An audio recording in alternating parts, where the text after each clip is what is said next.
Gazipur metropolitan police আজ মঙ্গলবার সংবাদ সম্মেলন করে জানিয়েছেন, পঞ্চগড়ে উদ্ধার মুফতি মোহাম্মদ মহিবুল্লাহ মিয়াজি পায়ে শিকল লাগিয়ে নিজেই অপহরণের নাটক সাজিয়েছেন। মোহাম্মদ তাহেরুল হক সোহান বলেন যে মহিবুল্লাহ অপহরণে যে বর্ণনা দিয়েছেন এবং সেই যেই সময় ও স্থান থেকে তাকে তুলে নেওয়ার কথা বলা হয়েছে সেই সময়ে ওইসব এলাকায় সিসি ফুটেজ পর্যালোচনা করে পুলিশ অপহরণের কোনো প্রমাণ পায়নি। তিনি নিজেই পায়ে শিকল লাগিয়ে শুয়েছিলেন। তাকে উদ্ধারের পর মামলায় যা বলা হয়েছে তা পুরোটাই সাজানো গল্প।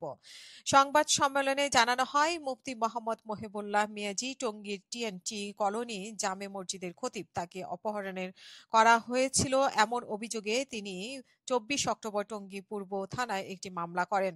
মামলার এজাহারে মহিবুল্লাহ উল্লেখ করেন যে 22 অক্টোবর সকালে হাঁটতে বের হলে একটি অ্যাম্বুলেন্স তার পথ রোধ করে। তাকে হত্যার উদ্দেশ্যে অপহরণ করে অ্যাম্বুলেন্সে ওঠানো হয়। কালো কাপড় চোখ বেঁধে তাকে শারীরিক নির্যাতন করা হয়। পরে পঞ্চগড়ে স্থানীয় লোকজন জাতীয় জরুরি সেবা 999-এ কল করে তার সদর থানার পুলিশ তাকে উদ্ধার করে। পঞ্চগড় সদর হাসপাতালে প্রাথমিক চিকিৎসা নিয়ে তিনি টঙ্গী পূর্ব থানায় পুলিশের সহায়তায় পঞ্চগড় থেকে গাজীপুরে নিজের বাসায় ফেরেন। এই বিষয়ে আজ সংবাদ সম্মেলনে বলা হয়, মামলার তদন্তকারী সব দল বাদীরা বাসায় থেকে ঘটনাস্থল পর্যন্ত বিভিন্ন স্থানে সিসি ক্যামেরার ফুটেজ সংগ্রহ ও তথ্য প্রযুক্তির সহায়তা নেন। তদন্তকালে দেখা যায় যে এজাহারে 4 থেকে 5 জন বাদীকে জোর করে অ্যাম্বুলেন্সে তোলার কথা বলা হলেও 3 ঘন্টার মধ্যে যেখানে কোনো সেইখানে কোনো অ্যাম্বুলেন্সে চলাচলের দৃশ্য সিসি ক্যামেরায় দেখা যায়নি। আর যেসব স্থানের কথা বাদী উল্লেখ করেছেন সেগুলো যাচাই বাছাই করা হয়েছে।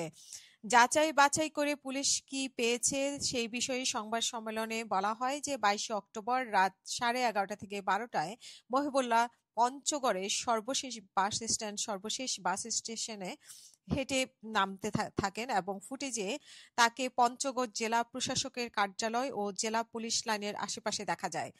সেখান থেকে তিনি কিছু দূর এগিয়ে অন্ধকারে একটি জায়গায় যান। রাস্তার পাশে প্রস্রাব করতে যান। অসুস্থতার কারণে তার পায়জামা ও পাঞ্জাবি ভিজে যায়। তিনি নিজের হাতে কাপড় খুলে ফেলেন। রাস্তায় কুড়িয়ে পাওয়া একটি ছোট তালাযুক্ত শিকল পায়ে জড়িয়ে তিনি রাস্তার পাশে ঘুমিয়ে পড়েন। ঘুম থেকে জেগে তিনি দেখতে পান যে তিনি পঞ্চগড় সদর হাসপাতালে আছেন।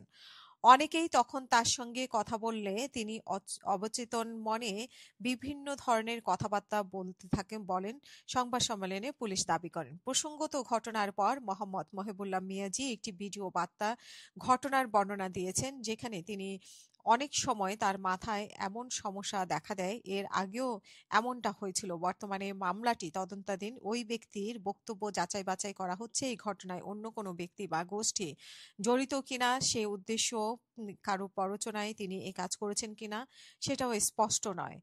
সংবাদ সম্মেলনে আজকে জানানো হয় যে বর্তমান মামলাটি তদন্তাধীন এবং ওই ব্যক্তির বক্তব্য যাচাই বাছাই করা হচ্ছে এবং পরবর্তীতে আরো বিস্তারিত জানানো হবে।